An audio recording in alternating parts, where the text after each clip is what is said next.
مرحبا، أنا اسمي سونيا بن سعيد. أقرأ بقسم السنة الرابعة ابتدائي مدرسة بني تورش لنيات ملولش. سأصنع زربية. اللوازم سأستحقهم هم الخيط الأسود، الإبرة، المقص، القماش.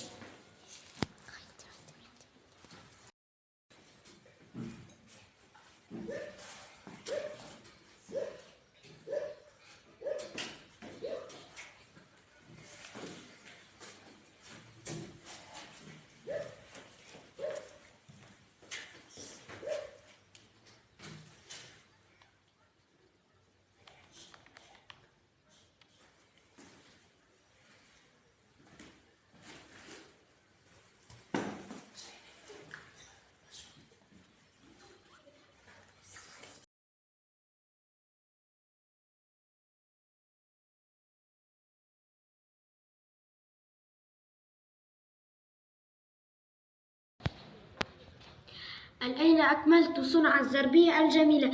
أتمنى أن تعجبكم كثيرا، وأنا متأكدة أني سأنجح بالمسابقة.